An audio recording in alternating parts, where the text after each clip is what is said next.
தாவேகா கட்சியிலிருந்து விலகிய வைஷ்ணவி திமுக கட்சியில் சேர்ந்தது எப்படி? தாவேகா கட்சியில் சேரும்போது எப்படி இளம்பெண் வைஷ்ணவி போய் சேர்ந்தார்களோ அதே வேகத்துல திமுக கட்சியில போய் சேர்ந்துட்டாங்க. இதெல்லாம் எப்படி நடக்கி, எதனால் நடக்கி?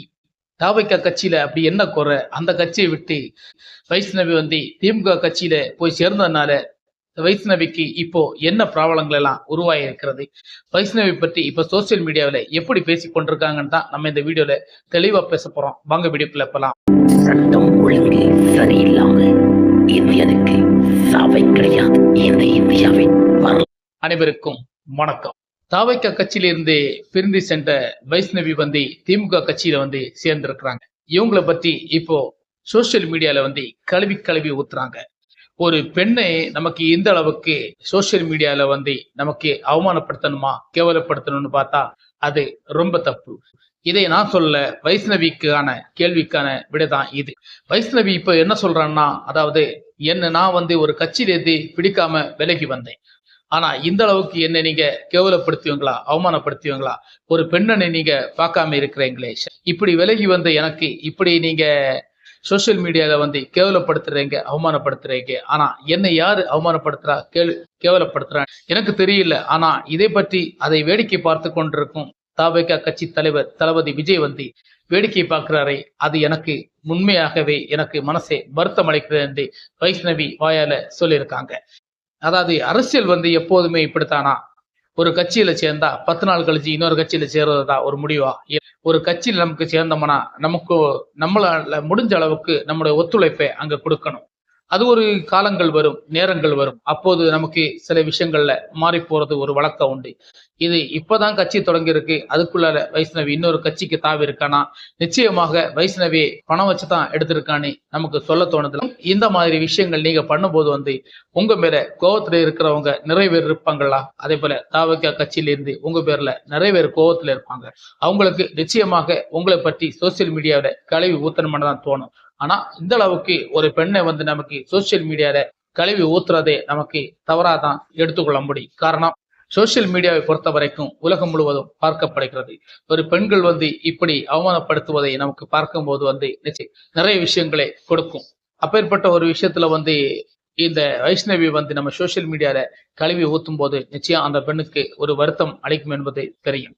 ஆனாலும் அந்த வருத்தத்துக்கு இடையில் இது தாவேகா கட்சியில இருந்துதான் உங்களை சோசியல் மீடியால கழுவி ஊத்துறாங்களா, உங்களை அசிங்கமா சோசியல் மீடியால மீன் போடுறாங்களா அப்படின்னு நமக்கு சிந்திக்கணும்லா? இது தாவேகா கட்சியில இல்லாமலும் வேறொரு கட்சியில இருந்தாவது, வேற ஒரு ஆட்களா இருந்தாலும் சைடுல இருந்தாவது இந்த மாதிரி விஷயங்களை இப்ப பண்ணலாமே. சோசியல் மீடியா அப்படித்தானே இப்ப வேகமாக வளர்ந்துட்டு இருக்கு. யார் யார் எங்க தப்பு பண்றான்னு சொல்ல முடியல. தவறான ஐடிகளை வச்சு இப்போ நிறைய விஷயங்களை பரப்பிட்டே வராங்க. இதை கண்டுபிடிக்கிறதுக்கு இன்னைக்கு காவல்துறைக்கு நேரம் இல்லை, டைமும் இல்லை. காவல்துறை அதை கண்டுபிடிக்கணும்னா நிச்சயமாக அதற்காக நிறைய உழைக்கணும். அவங்களுக்கு வேற வேலைகளே நிறைய இருக்கும். அந்த வேலையெல்லாம் போட்டுட்டு 1008 வேலைகள் இருக்கிற இடங்கள்ல சோசியல் மீடியால இப்படிப்பட்ட சில விஷயங்களை அவங்க கண்டுபிடிக்கணும்னா அது ரொம்ப கஷ்டம். அதனால சோசியல் மீடியால இப்படிப்பட்ட சில விஷயங்களை போடுறதுக்கும் அவங்க பயப்படுறதே இல்லை. அவங்களை கண்டுபிடிக்கிறதுக்கும் காவல்துறைகள் அதுக்கு முன்னெச்சரிக்கை எடுப்பதும் இல்லை. எடுக்கிறதுக்கு அவங்களுக்கு டைமும் கிடையாது. அப்பேற்பட்ட சில விஷயங்கள் இருக்கிற வரைக்கும் சோசியல் மீடியால இப்படிப்பட்ட சில விஷயங்கள் நடக்கும். ஆனா இது வைஷ்ணவிக்கு இருக்கு. ஆனா வைஷ்ணவி இல்லாமல நிறைய தலைவர்களே நம்ம தமிழ்நாட்டுல கேவலப்பட்டு அவமானப்பட்டு அப்படி நிறைய தலைவர்களே நம்ம தமிழ்நாட்டுல ஆயிருக்காங்க. அப்படி நம்ம சொல்ல போனா செல்வி ஜெயலலிதா கூட அப்படிதான். அம்மாவே நமக்கு அவருடைய இளமை காலங்கள்ல பார்த்தா நிறைய அவமானங்கள், இயக்கங்கள், ரொம்ப கேவலப்பட்டு ஒரு அரசியல் கட்சியில இருந்து ரொம்ப அவமானப்பட்டு கடைசியில நம்முடைய தமிழ்நாட்டுக்கு ஒரு தலைமை பங்கை வகித்தாங்க.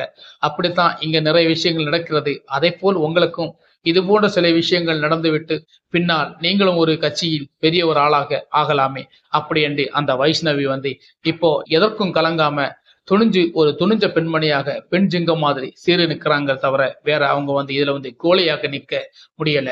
ஆனா தாவேகா கட்சியில இருந்து உடனே மாறி திமுக கட்சிக்கு நீங்க சேர்ந்ததுதான் எல்லாருக்குமே ஒரு இதாக இருக்கும். இதுல என்ன விஷயம் இருக்கிறது என்று நிறைய பேர்கள் அதை சிந்திக்க தோணும், சிந்திக்கவும் வைக்கும்.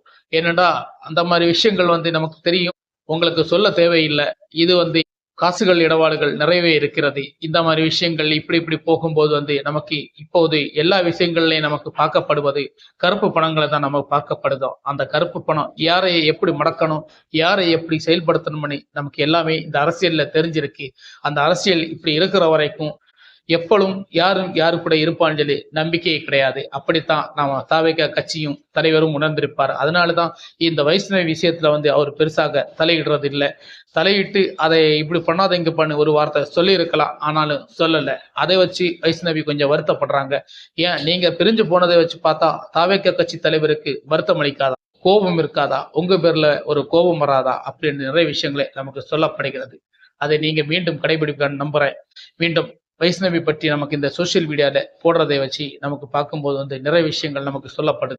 அதை மீண்டும் சந்திப்போம். ஓகே ஃப்ரெண்ட்ஸ், வணக்கம்.